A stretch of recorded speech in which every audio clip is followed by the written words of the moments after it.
Digital market developments.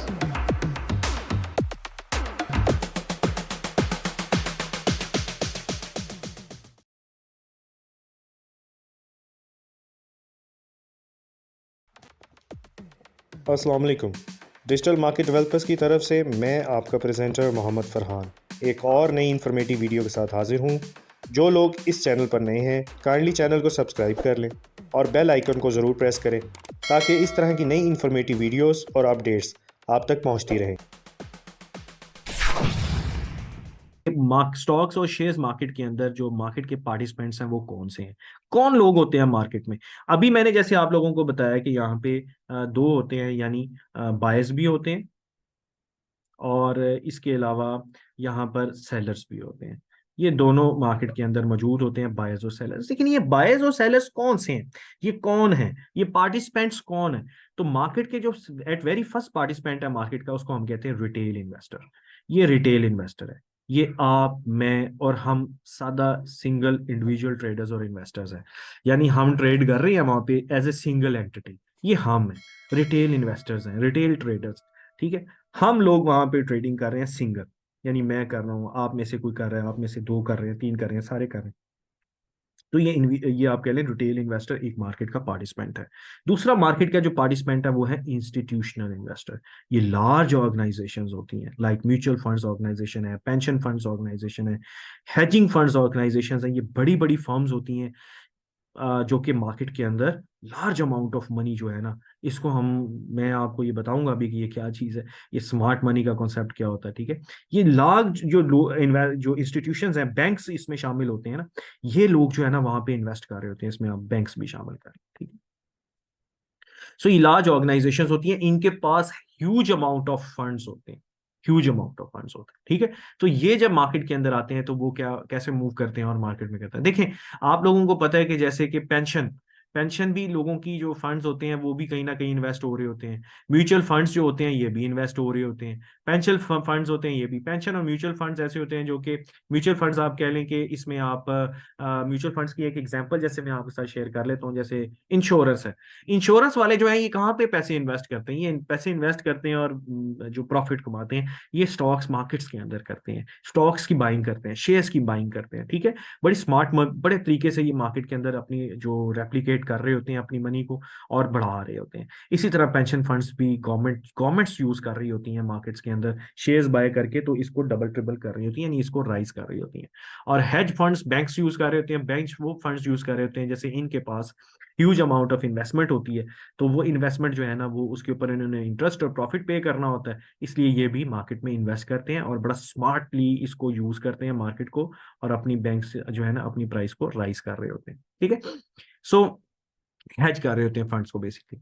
अच्छा, अब हमारे पास जो थर्ड आता है वो आते हैं मार्केट मेकर्स। ये मार्केट मेकर्स कौन सी एंटिटीज हैं, ये एंटिटीज हैं जो कि ट्रेडिंग को, बाइंग और सेलिंग सिक्योरिटीज को ये एंटिटीज फैसिलिटेट कर रही होती हैं, मार्केट मेकर्स आप इनको कह लें। ठीक है, ये मार्केट मेकर्स हैं, कुछ ब्रोकर्स हैं। ठीक है, ये वो ब्रोकर्स हैं जो कि फैसिलिटेट कर रहे होते हैं बायर्स को भी और सेलर्स को भी, उसको फैसिलिटेट उनको कर रहे होते हैं, और ये ब्रोकर्स मार्केट में काम कर रहे होते हैं।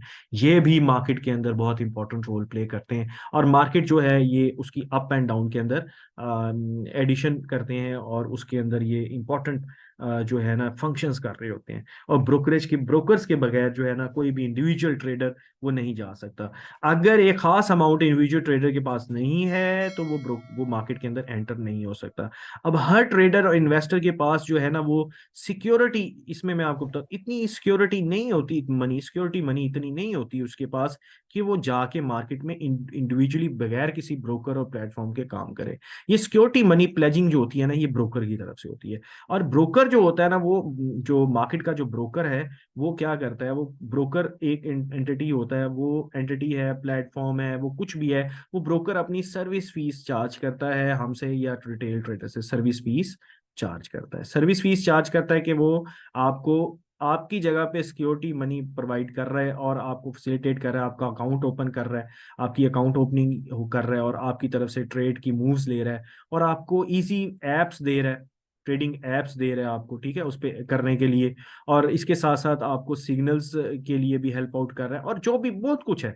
तो ये ब्रोकर आपकी जो हेल्प आउट कर रहा होता है, ये अपनी सर्विस फीस चार्ज कर रहा होता है, और ये रजिस्टर्ड ब्रोकर्स होते हैं जो कि काम कर रहे होते हैं। कुछ ब्रोकर्स पाकिस्तान के अंदर बड़े टॉप ब्रोकर्स में काम कर रहे हैं, जैसे एक इन्वेस्टमेंट ग्रुप है, मेरा उनसे कुछ ताल्लुक रहा है, वो भी ब्रोकरेज हैं, वो भी काम कर रहे हैं, और पाकिस्तान के अंदर ये काम बहुत अच्छा जो है ना ब्रोकर कर रहे होते हैं। आप स्टॉक एक्सचेंज की मार्केट में चले जाएं, वहां पे आपको ये ब्रोकर्स बैठे कंपनीज फर्म्स रजिस्टर्ड नजर आएंगी, ठीक है।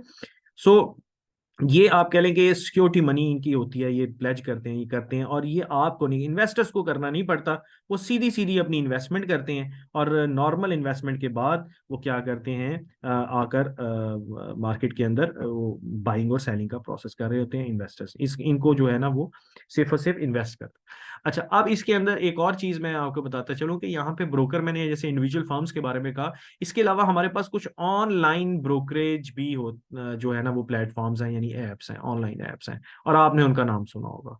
जैसे ऑनलाइन एप्स में आपने सुना हुआ है जो है एक कोई भी, मतलब बेशुमार है, हम इस पे भी मार्केट सर्च करेंगे और मैं आपको आगे जाकर बताऊंगा। कोई एक्सनेस है, जैसे ओक्टा एफएक्स है, ये ऑफ एफएक्स जो है, ये वो वाली एप्स हैं जो कि रजिस्टर्ड एप्स नहीं हैं। जैसे अगर आप किसी कंट्री में रजिस्टर्ड हैं, किसी में नहीं है, ठीक है, ये ऑफशोर एप्स हैं, ठीक है। लेकिन ये क्योंकि एक्सचेंजेस दुनिया में काम कर रही हैं और इनके अंदर ह्यूज अमाउंट ऑफ मनी है, सो ये प्लेटफॉर्म्स हैं, ट्रेडिंग के प्लेटफॉर्म, लोग इन पे ह्यूज अमाउंट ऑफ मनी करके वो कर रहे हैं, और ये हर चीज की जो है ना सिक्योरिटी इनके जिम्मे होती है, और ये बाकायदा तौर पे वर्किंग कर रही हैं। और इसके अलावा भी डिफरेंट और भी प्लेटफॉर्म्स हैं जो कि काम कर रहे हैं, ठीक है।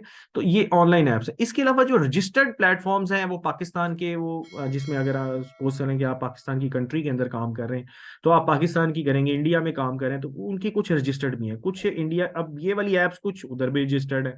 सो ये प्लेटफॉर्म्स हैं जो कि ऑनलाइन एप्स हैं, और इसकी अगर किसी कंट्री में रजिस्टर्ड नहीं है तो गवर्नमेंट जो है इसको ऑन नहीं करती है, इनके अंदर इन्वेस्टमेंट्स को। गवर्नमेंट कहती है कि ये आपने अपने बिहाफ पे कर रहे हैं, इन केस कि अगर आपकी मनी को कुछ पैसे को होता है तो वो फिर आपका अपना ही, जिसे कहते हैं वो लॉस है, या आपका अपना मामला है उसके साथ। सो गवर्नमेंट इसको ऑन नहीं कर रही, नॉट ऑनिंग दीज प्लेटफॉर्म्स जो कि उसके रजिस्टर्ड नहीं है उसके सिस्टम के साथ, ठीक है। और जो चीज, जो एप्स और जो प्लेटफॉर्म्स और जो ब्रोकर्स गवर्नमेंट के साथ रजिस्टर्ड हैं, वो उन प्लेटफॉर्म्स को लीगलाइज करती है, वो कहती है वहां पे काम करें आप, जैसे पाकिस्तान स्टॉक एक्सचेंज है, पाकिस्तान मर्केंटाइल एक्सचेंज है, अगर पाकिस्तान की बात करें। सो ये एक समझे एक मिथ थी जो कि मैंने आप लोगों को यहाँ पे क्लियर की है।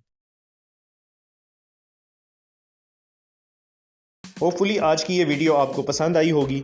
इस टॉपिक से रिलेटेड कोई भी क्वेश्चन हो तो कमेंट बॉक्स में मेंशन करें। चैनल को लाइक, सब्सक्राइब और शेयर करें। मिलते हैं अपनी नेक्स्ट वीडियो में। अपना बहुत ख्याल रखिएगा। अल्लाह हाफिज़।